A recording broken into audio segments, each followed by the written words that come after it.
Hello दोस्तों, स्वागत है आपका मेरे यूट्यूब चैनल परीक्षा प्लान में। तो कैसे हैं आप लोग? आई होप अच्छे होंगे। तो ये जो पेपर मैं सॉल्व करवाने जा रही हूँ, ये पेपर है 7 जुलाई वाला। इसके पहले जितने भी पेपर हुए हैं मैं उन सभी में ईवीएस के क्वेश्चन सॉल्व करवा चुकी हूँ। तो 7 जुलाई वाला पेपर कैसा आया था ये आप लोगों को जानना आवश्यक है, इसलिए मैं ईवीएस के सभी क्वेश्चन इस वीडियो में सॉल्व करवाऊंगी। इसके अलावा ईवीएस को मैं एनसीईआरटी से पढ़ा रही हूँ और एनसीईआरटी के शॉर्ट नोट्स बनाकर पढ़ा रही हूँ, तो आप लोग वो वीडियो भी देख सकते हैं। जो भी इम्पोर्टेंट टॉपिक है उनके मैंने नोट्स बनाए हैं और उन्हीं नोट्स से मैं पढ़ा रही हूँ।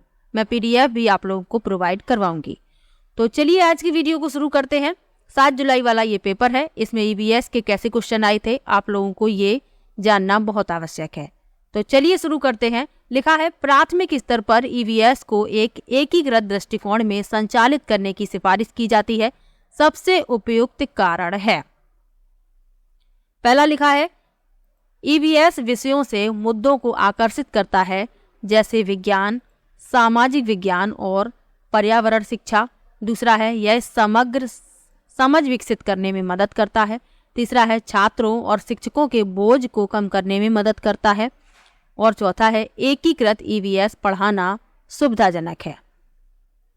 तो इसमें जो पहला लिखा हुआ है कि ईवीएस विषयों से मुद्दों को आकर्षित करता है, जैसे विज्ञान, सामाजिक विज्ञान और पर्यावरण शिक्षा, ये सही है।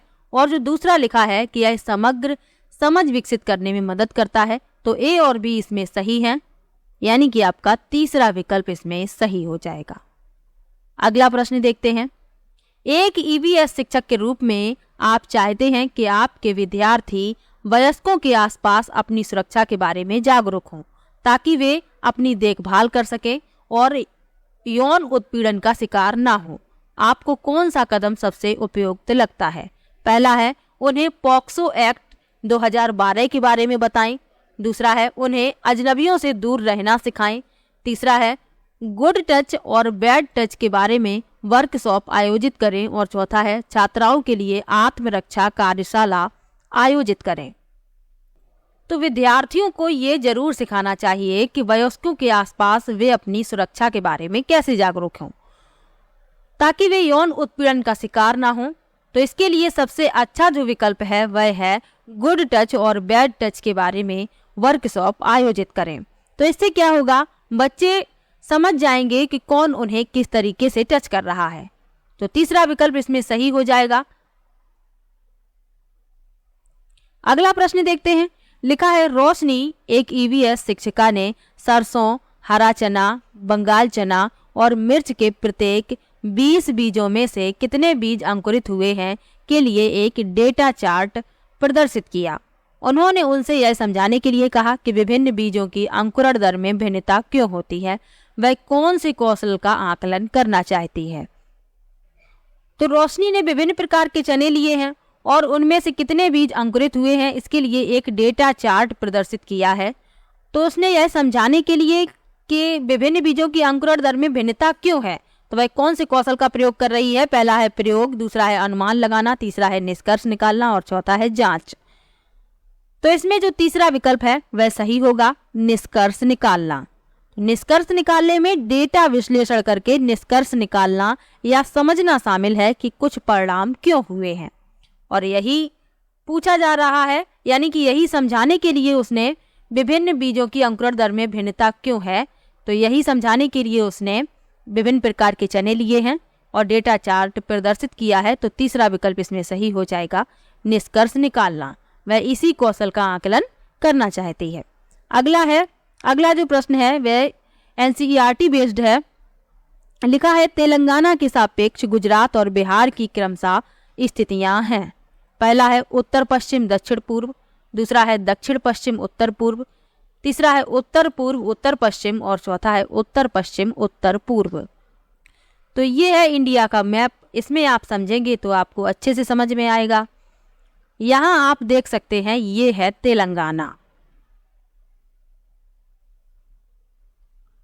ये तेलंगाना आप देख सकते हैं, ये है बिहार और किसकी स्थिति पूछी गई है? गुजरात, ये गुजरात है। तो तेलंगाना के सापेक्ष गुजरात की जो स्थिति है वह है उत्तर पश्चिम, और बिहार की है उत्तर पूर्व। ये पूर्व होता है, ये पश्चिम होता है, ऊपर उत्तर होता है और नीचे होता है दक्षिण। तो गुजरात ये है तेलंगाना और गुजरात ये है, तो ये हो गया उत्तर पश्चिम में और ये हो गया उत्तर पूर्व में बिहार। अब देख लेते हैं कौन सा विकल्प सही है। तो इसमें आपका जो चौथा विकल्प है वह सही है, उत्तर पश्चिम और उत्तर पूर्व।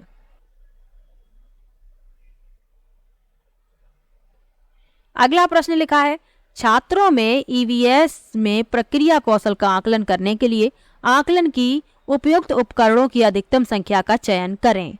लिखा है शिक्षक डायरी, परियोजना कार्य, चित्र बनाना, चित्र पठन। अब बताना है कि कौन से विकल्प सही होंगे। तो करना क्या है, छात्रों में ईवीएस में प्रक्रिया कौशल का आकलन करने के लिए उपयुक्त उपकरणों की अधिकतम संख्या का चयन करें। तो इसमें आपका होगा परियोजना कार्य, चित्र बनाना और चित्र पठन। शिक्षक डायरी शिक्षक से संबंधित है तो ये इसमें नहीं होगा, BCD इसमें होंगे, तो दूसरा विकल्प इस प्रश्न का उत्तर हो जाएगा।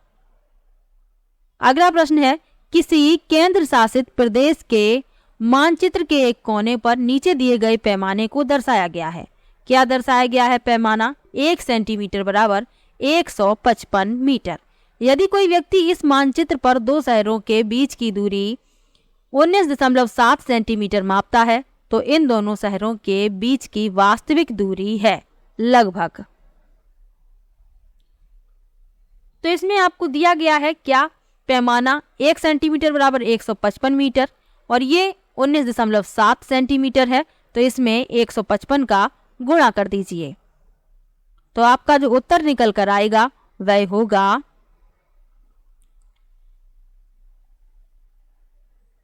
3053.5 मीटर। अब सारे जो उत्तर दिए गए हैं ये किलोमीटर में हैं, तो इसमें आपका जो सी विकल्प है यानी तीसरा विकल्प है वह सही हो जाएगा।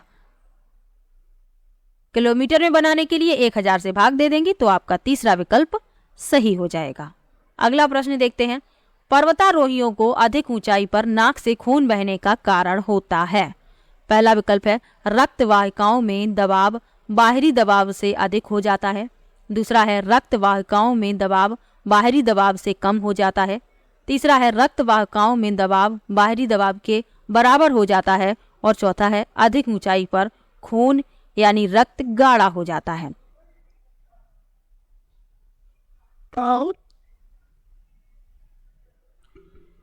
तो जो पर्वतारोही होते हैं जब वे अधिक ऊंचाई पर जाते हैं तो उनकी नाक से खून बहने लगता है। क्यों बहने लगता है? क्योंकि अधिक ऊंचाई पर वायुमंडलीय दबाव काफी कम हो जाता है और इसके परिणाम स्वरूप रक्त वाहिकाओं के अंदर का जो दबाव है बाहर के वायुमंडलीय दबाव की तुलना में अपेक्षाकृत अधिक हो जाता है और यह दबाव अंतर नाक में नाजुक रक्त वाहिकाओं को फटने का कारण बन सकता है जिससे नाक से खून बहता है। तो इसमें जो पहला विकल्प है वह सही हो जाएगा, रक्त वाहिकाओं में दबाव बाहरी दबाव से अधिक हो जाता है। पहला विकल्प इसमें सही है। अगला प्रश्न है, निम्न में से ऊष्मा के कुचालक समूह का चयन कीजिए। पहला है ऊन, लकड़ी, लोहा। दूसरा विकल्प है हवा, जल, तांबा। तीसरा है हवा, ऊन, एल्युमिनियम और चौथा है ऊन, प्लास्टिक, लकड़ी। अब कुचालक क्या होते हैं? तो वे पदार्थ जो अपने में से ऊष्मा का प्रवाह नहीं होने देते कुचालक कहलाते हैं और जो अपने में से ऊष्मा का प्रवाह होने देते हैं सुचालक कहलाते हैं। अब जो लोहा होता है ये ऊष्मा का अच्छा सुचालक है तो ये विकल्प नहीं होगा। तांबा भी ऊष्मा का अच्छा सुचालक है, एल्युमिनियम भी है, लेकिन जो ऊन, प्लास्टिक और लकड़ी है ये तीनों ही ऊष्मा के कुचालक हैं। तो इसमें आपका जो चौथा विकल्प है वही इस प्रश्न का उत्तर हो जाएगा। अगला प्रश्न देखते हैं, पहले दिन से 10वें दिन तक बीज किस प्रकार अंकुरण में आते हैं लिखिए। रीता ने अंकुरण का पाठ पढ़ाने से पहले अपने विद्यार्थियों को यह कार्य दिया, वह अपने छात्रों की कौन सी क्षमता का आकलन करने की कोशिश कर रही है। चित्र बनाएं और प्रस्तुत करें। बी में लिखा है अनुमान करें कि अंकुरित बीज कैसे दिखेंगे। सी में लिखा है निरीक्षण करें और रिकॉर्ड करें। और चौथा है दी गई क्रियाकलाप से निष्कर्ष निकालें।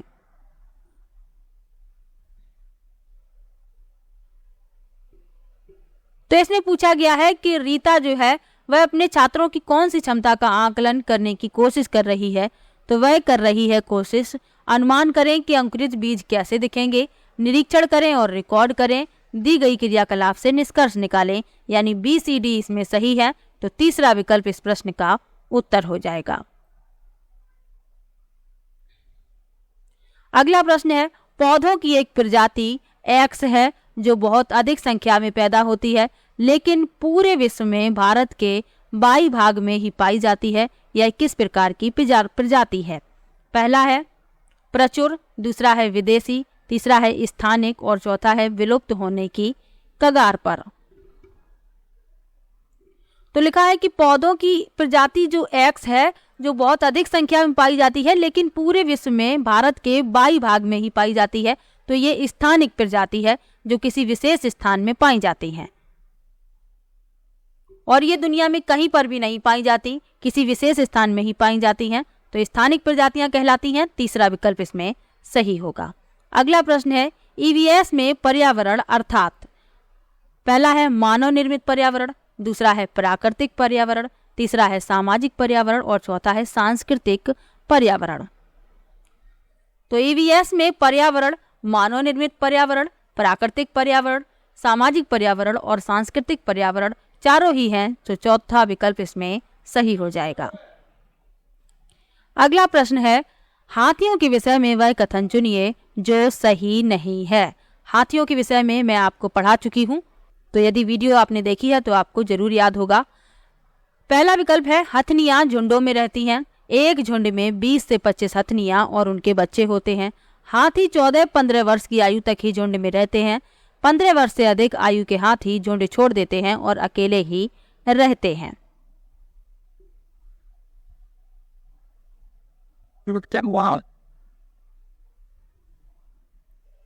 तो हाथियों के विषय में आपको क्या क्या याद रखना है कि एक बड़ा हाथी एक दिन में 100 किलोग्राम से ज्यादा पत्ते और झाड़ियां खा लेता है।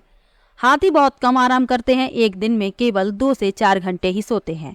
हाथी को पानी और कीचड़ में खेलना बहुत पसंद है, इससे उनके शरीर को ठंडक मिलती है। हाथी के कान पंखे की तरह होते हैं, गर्मी लगने पर ये कान हिलाकर हवा करते हैं। 3 महीने के हाथी के बच्चे का वजन लगभग 200 किलोग्राम होता है। हाथियों के झुंड में केवल हथनियां और बच्चे ही रहते हैं।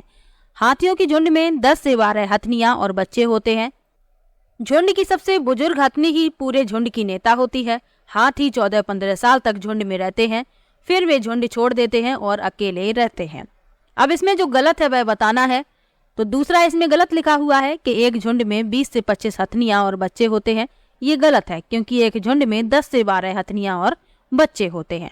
तो गलत पूछा गया था, तो दूसरा विकल्प इस प्रश्न का उत्तर हो जाएगा। अगला प्रश्न है ईवीएस कक्षाओं में मानचित्र पठन गतिविधि छात्रों में कुछ योग्यताओं और कौशल का विकास करता है। वे हैं, पहला विकल्प है स्थानों की सापेक्ष स्थिति को समझना, दूसरा है स्थानों की दिशाओं को समझना, तीसरा है प्रतीकों और पैमाने को समझना और चौथा है पैमाने के नक्शे के अनुसार सटीक रूप से आरेखण। तो पूछा गया है ईवीएस कक्षाओं में मानचित्र पठन गतिविधि छात्रों में कुछ योग्यताओं और कौशलों का विकास करता है। तो कौन कौन से हैं? स्थानों की सापेक्ष स्थिति को समझना, स्थानों की दिशाओं को समझना, प्रतीकों और पैमाने को समझना। पैमाने के नक्शे के अनुसार सटीक रूप से आरेखण, ये गलत है। ABC इसमें सही है, यानी कि पहला विकल्प आपका उत्तर हो जाएगा। अगला प्रश्न देखते हैं।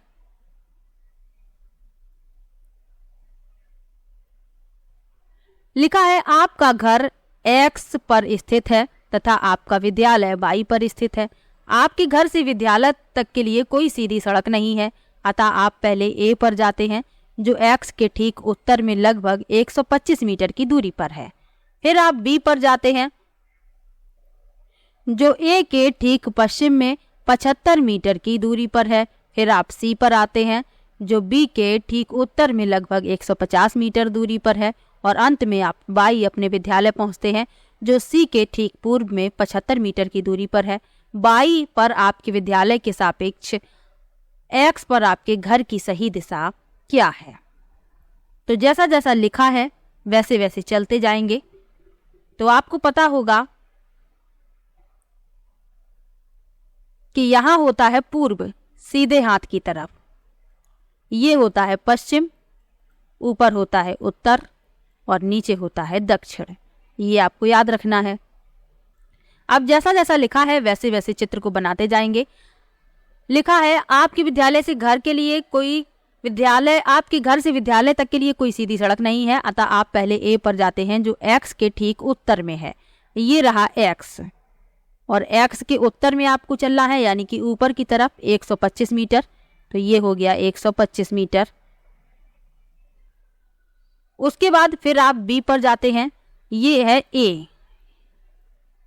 उसके बाद बी पर जाना है जो ए के ठीक पश्चिम में है। अब ए के पश्चिम में है तो इस तरफ चलना है, और कितना है 75 मीटर।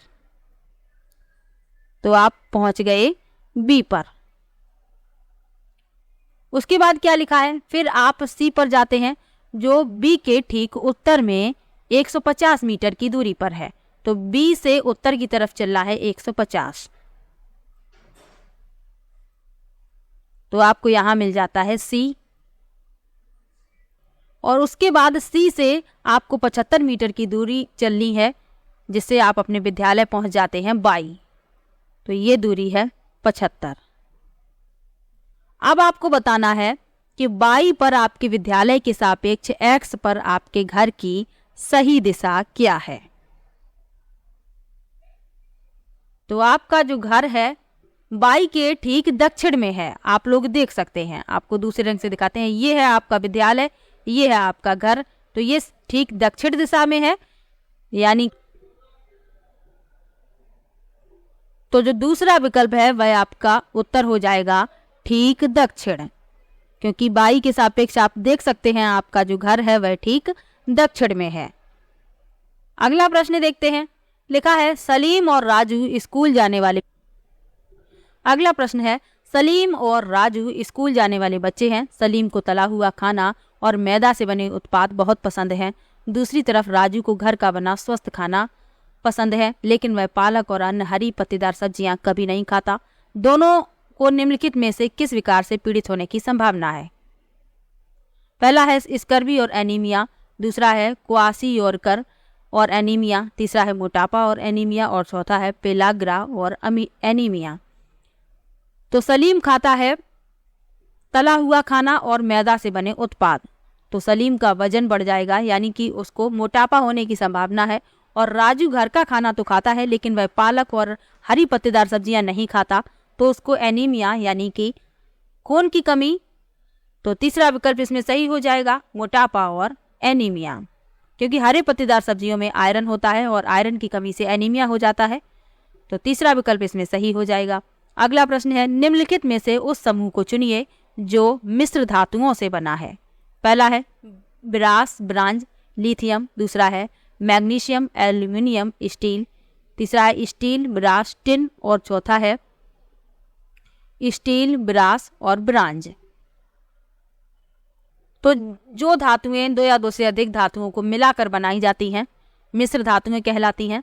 इसमें जो मिश्र धातुओं का समूह है वह बताना है। तो चौथा विकल्प इसमें सही है, स्टील, ब्रास और ब्रांज।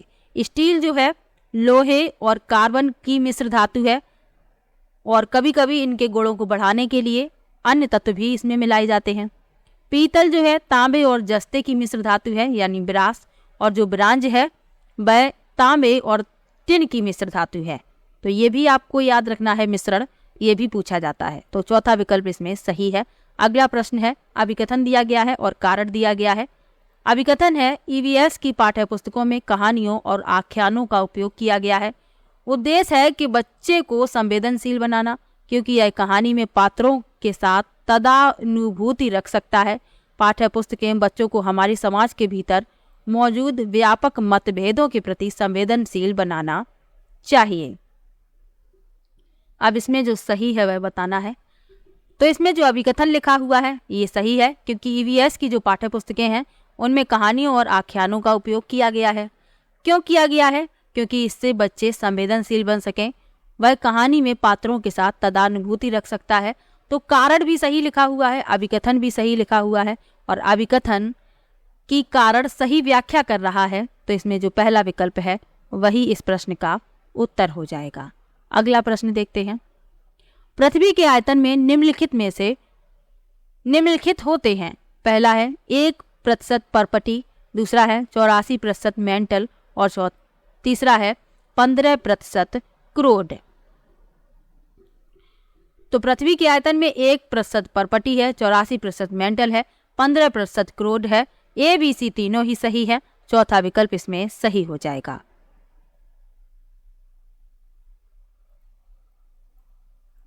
तो पृथ्वी की संरचना 3 मुख्य परतों में विभाजित है, भूपर्पटी, आवरण और क्रोड। इनके बारे में ये बताया और इनका प्रतिशत है जो सही लिखा हुआ है, तो चौथा विकल्प इसमें सही है। अगला प्रश्न है अभिकथन और कारण वाला है। अभिकथन है अल-बरूनी और इब्न बतूता जैसे यात्रियों ने भारत से विभिन्न देशों की यात्रा की। कारण है यात्राओं से लोगों को एक दूसरे के विचारों को जानने का अवसर मिलता है।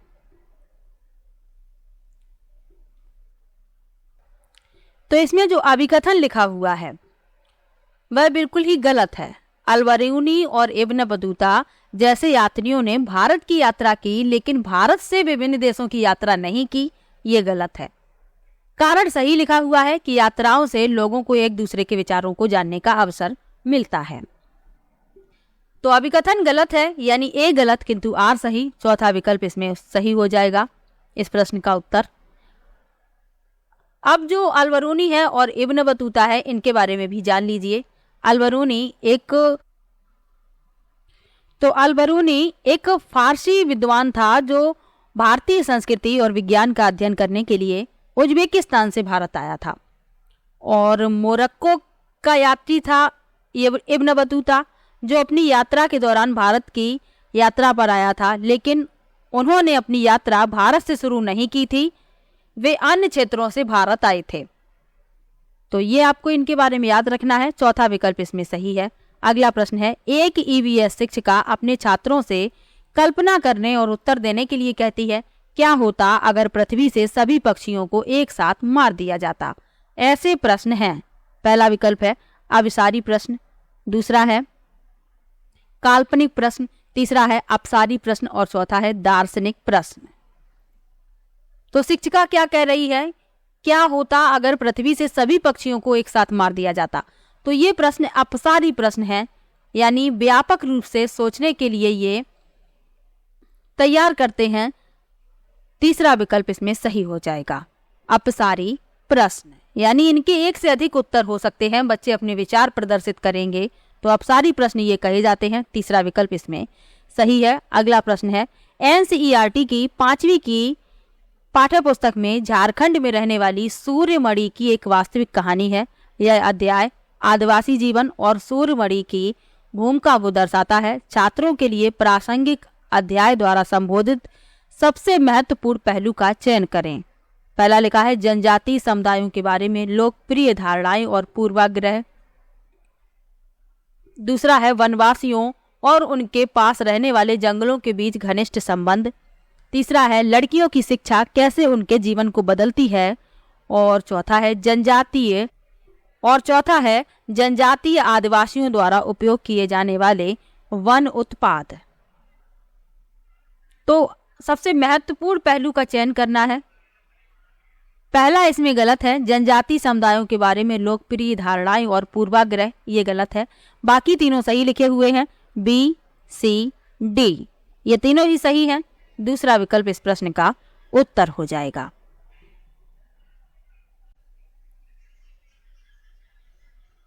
अगला प्रश्न है निम्नलिखित में से कौन से पर्वत की उत्पत्ति ज्वालामुखी से मानी जाती है? पहला है माउंट किलिमंजारो, दूसरा है फ्यूजियामा, तीसरा है आल्पस पर्वत।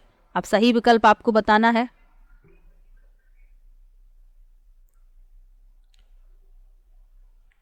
तो ज्वालामुखी पर्वत कौन होते हैं? ज्वालामुखी पर्वत ज्वालामुखी गतिविधि से बनते हैं, आमतौर पर लार्वा और राख के संचय के माध्यम से। ये पर्वत अक्सर शंक्वाकार आकार के लिए जाने जाते हैं और सक्रिय या विलुप्त ज्वालामुखियों वाले क्षेत्रों में पाए जाते हैं। तो इसमें जो ज्वालामुखी पर्वत है यानी कि जिसकी उत्पत्ति ज्वालामुखी से मानी जाती है वह है माउंट किलिमंजारो। इसमें जो आपका पहला और दूसरा माउंट किलिमंजारो और फ्यूजियामा, ए और बी इसमें सही है। चौथा विकल्प इस प्रश्न का उत्तर हो जाएगा। माउंट किलिमंजारो तंजानिया में स्थित है और फ्यूजियामा ये जापान का सबसे ऊंचा पर्वत है। तो ये भी आपको साथ में याद रखना है। अगला प्रश्न देखते हैं। लिखा है नीचे दिए गए कथनों में ए और बी पर विचार कीजिए। कथन ए है कौवा पेड़ की बहुत नीची डाल पर घोंसला बनाता है। कथन बी है वीवर पक्षी 2 पत्तों को सीकर अपना घोंसला बनाता है। तो ये मैंने आपको पढ़ाया है, जो लेसन मैंने आपको पढ़ाया जिसमें मैंने आपको घोंसलों के बारे में बताया है, उसमें ये मैंने आपको बताया है कौवा जो होता है वह पेड़ की ऊंची डाल पर अपना घोंसला बनाता है, तो ये गलत हो गया। और वीवर पक्षी 2 पत्तों को सीकर अपना घोंसला बनाता है, ये भी गलत है। 2 पत्तों को सीकर घोंसला दर्जन पक्षी बनाता है। दर्जन चिड़िया 2 पत्तों को आपस में सिल लेती है और एक थैली जैसी बना लेती है, उसी में अंडे देती है। तो ये दोनों ही गलत लिखे हुए हैं। दूसरा विकल्प इस प्रश्न का उत्तर हो जाएगा। अगला प्रश्न है निम्नलिखित अभिकथन ए तथा कारण को ध्यान से पढ़ें।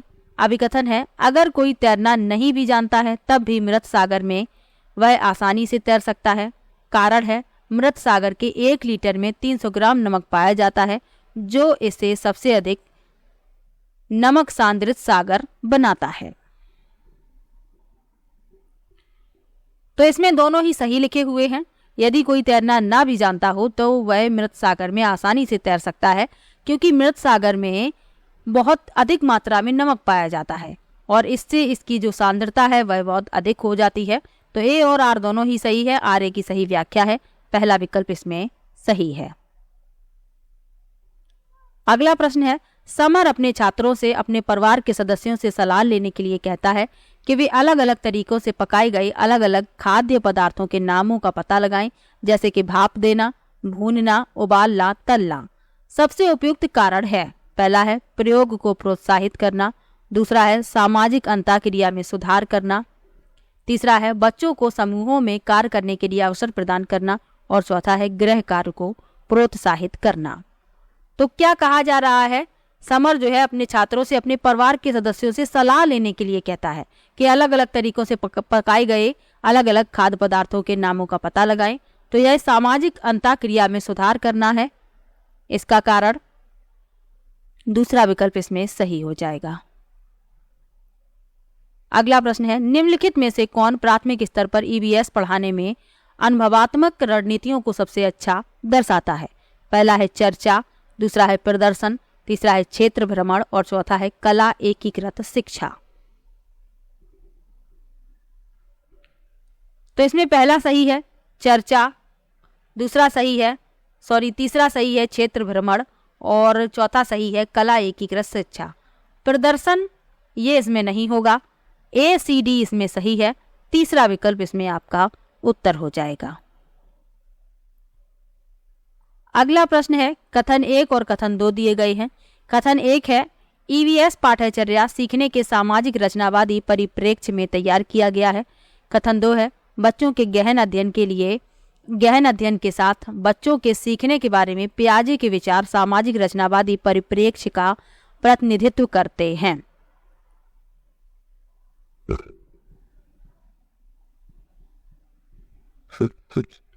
तो इसमें कथन 1 सही है, लेकिन जो कथन 2 है वह गलत है, क्योंकि जो पियाजे के विचार हैं वह संज्ञानात्मक रचनावाद से जुड़े हैं, सामाजिक रचनावाद से नहीं जुड़े हैं।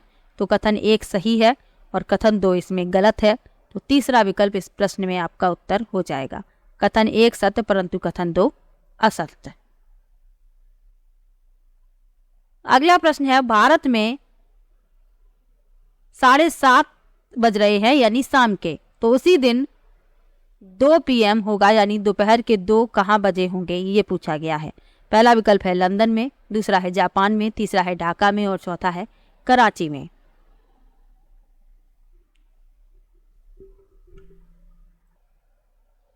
तो उसी दिन 2 बज रहे होंगे जब भारत में 7:30 का समय है शाम के, तो उसी दिन दोपहर के 2 बज रहे होंगे लंदन में। पहला विकल्प इसमें सही हो जाएगा।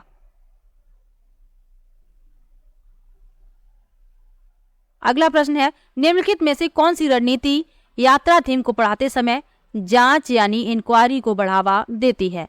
पहला है छात्रों से परिवहन के विभिन्न साधनों के चित्र एकत्र करने के लिए कहना। दूसरा है छात्रों से उनके या उनके पड़ोसियों की यात्रा के अनुभवों को बताने के लिए कहना। तीसरा है छात्रों को पुरानी कारों पर डिजिटल प्रस्तुति देने के लिए कहना। और चौथा है आसपास के क्षेत्रों में रुचि के विभिन्न स्थानों के चित्र दिखाना। तो इसमें आपका जो दूसरा विकल्प है वह सही हो जाएगा। छात्रों से उनके या उनके पड़ोसियों की यात्रा के अनुभव बताने के लिए कहना, क्योंकि पढ़ाना क्या है, रणनीति है यात्रा थीम को पढ़ाते समय जांच यानी इंक्वायरी को बढ़ावा देती है, तो वह है छात्रों से उनके या उनके पड़ोसियों की यात्रा के अनुभव बताने के लिए कहना। अगला प्रश्न है और आखिरी प्रश्न है, ईवीएस पढ़ाते समय एक शिक्षक निम्नलिखित विधियों का पालन करता है। सोचो, जोड़ो, साझा करो। पारंपरिक सहपाठी ट्यूशन, जिग्सा, रणनीति, सहपाठी पुनरीक्षण। ये उदाहरण हैं। पहला है सहपाठी समूह द्वारा सीखना। दूसरा है रचनात्मक उपागम। तीसरा है उपदेशात्मक उपागम और चौथा है आगमनात्मक उपागम।